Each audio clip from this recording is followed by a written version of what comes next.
Hey everyone, Jeff here, AromatiX, back with another quick pipe tobacco review. Today I will be smoking Peter Stokkebye's Natural Dutch Cavendish.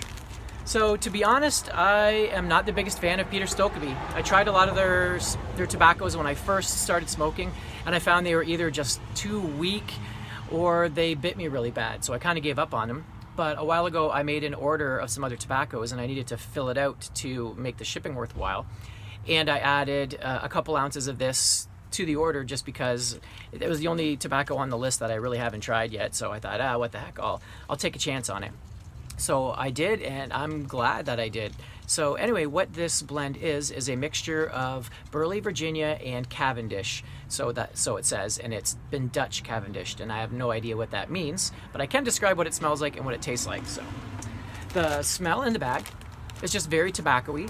Kind of that dark burley kind of toastedness. There's a slight sweetness there, so there is a topping, but I wouldn't classify this as an aromatic necessarily.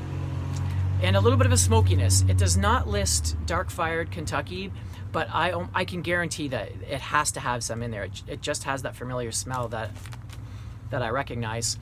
So maybe that's what the Cavendish, the Cavendish tobacco is maybe it is a processed dark-fired tobacco. If I would have known that, I would have probably been more apt to try this blend if it would have listed that in there, because I think that's what makes this blend, part of what makes this blend surprising.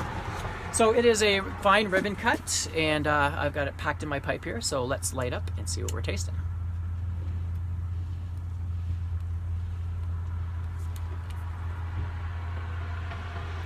So from the start, you get I think the first thing I noticed was that little bit of sweetness and the dark burley, like a nice burley tobacco taste, which is surprising because I was expecting an aromatic, like kind of just a light tasting sweet, bland, airy tobacco, which is sometimes what we think of when we hear the word Cavendish. But so yeah, I'm getting that kind of that dark burley tobacco, toasted tobacco taste, and on top of that, I am getting the topping that you do get is just a sugar, a white sugar sweetness added to that burley tobacco. Also, you can taste, it's not quite as prominent, but there is a flue-cured Virginia in there, so there's a little bit of a grassy hay taste. And of course, this smoky flavor. If you've ever had the 403 by Peter Stokkebye, I think it's 403, or maybe it's Newminster, or some of the little coins like from McBaron, like the Three Nuns, you'll recognize that smoky, sweet tobacco as well. But it's very tobacco forward. At first it's a little mild, but as you smoke it down, it really starts to build to like the medium and medium plus.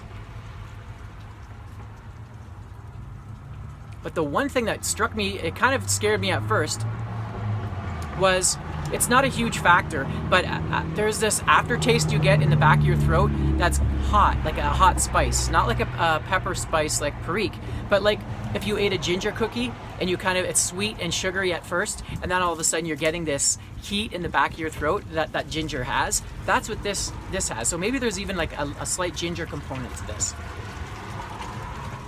At first it kind of scared me. I thought I was getting some tongue.